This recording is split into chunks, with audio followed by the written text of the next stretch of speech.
Il est des violences qui ne laissent ni traces visibles, ni cicatrices mesurables. Elles ne saignent pas, ne crient pas, et pourtant elles blessent avec une précision redoutable. Elles se glissent dans les phrases, s'abritent derrière des intonations anodines, et s'épanouissent dans cet espace invisible qu'est le langage. Car le langage que l'on croit être un pont entre les êtres est aussi parfois une arme au contour subtil, capable de fracturer les âmes sans jamais lever la main. Parler, c'est déjà découper le réel, c'est choisir, trier, nommer. Or, nommer n'est jamais neutre. Donner un nom, c'est attribuer une forme, une limite, une essence.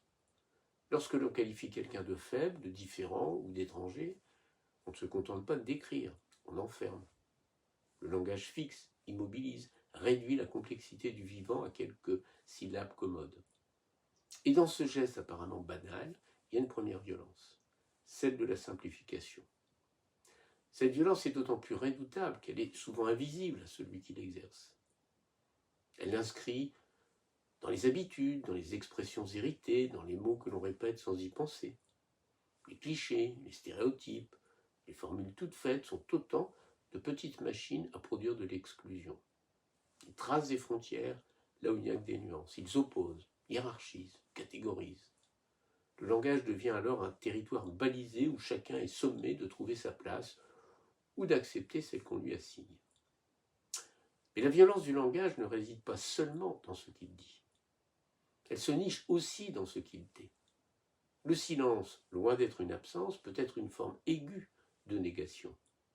Ne pas nommer une souffrance, ne pas reconnaître une injustice, c'est les laisser prospérer dans l'ombre. Le langage a ce pouvoir paradoxal. Il peut invisibiliser autant qu'il peut révéler. Et ce qui n'est pas dit finit souvent par être nié. Plus encore, le langage ne se contente pas de refléter le monde, il le façonne.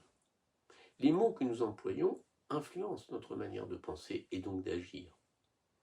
Lorsqu'un discours déshumanise, en parlant de flux, de charges, de problèmes, d'immigration, il présente insidieusement le terrain à des comportements qui, eux, seront bien concrets. Avant que la violence ne se déploie dans les actes, elle s'est souvent installée dans les mots. Elle s'y est habituée, elle y a trouvé une légitimité. L'histoire engorge d'exemples où le langage a servi de prélude à la brutalité. Les propagandes, les rhétoriques de haine, les discours de division ont toujours précédé les fractures les plus profondes.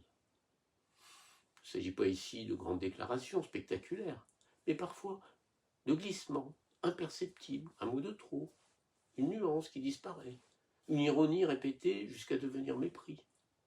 Le langage, à force de petites dérives, peut préparer les esprits à l'inacceptable.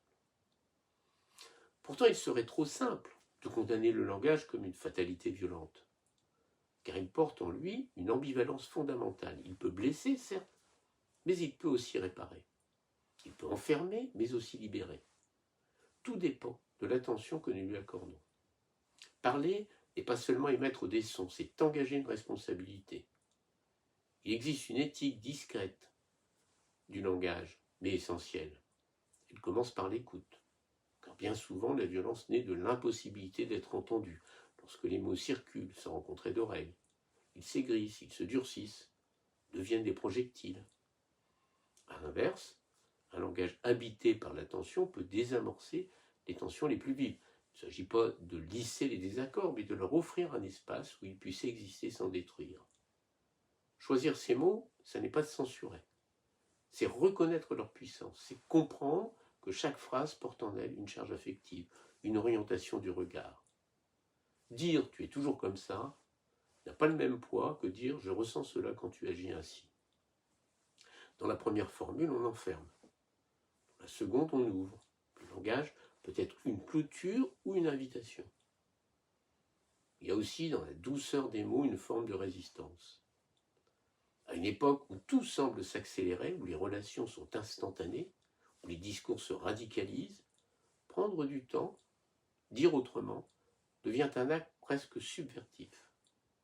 Introduire de la nuance là où règne la simplification. Refuser les amalgames, préférer la précision à l'emportement. Autant de gestes modestes qui, mis bout à bout, décident une autre manière d'habiter le langage. Peut-être faut-il en définitive réapprendre à parler comme on apprend à toucher, avec délicatesse, considérer que chaque mot est une rencontre, qu'il s'adresse à une sensibilité, à une histoire, à une fragilité. Le langage cesse alors d'être une arme inconsciente pour devenir un outil de présence. Car si les mots peuvent frapper sans bruit, ils peuvent aussi caresser sans s'imposer. Ils peuvent éclairer sans éblouir, relier sans contraindre. Entre ces deux usages, il n'y a pas une différence de technique, mais une différence d'intention. Et c'est peut-être là que tout se joue, dans cet espace invisible où la pensée rencontre le verbe, où l'on décide, parfois même sans le savoir, si l'on veut blesser ou comprendre, exclure ou accueillir. Le langage ne crée pas seulement la violence, il révèle ce que nous faisons de notre humanité.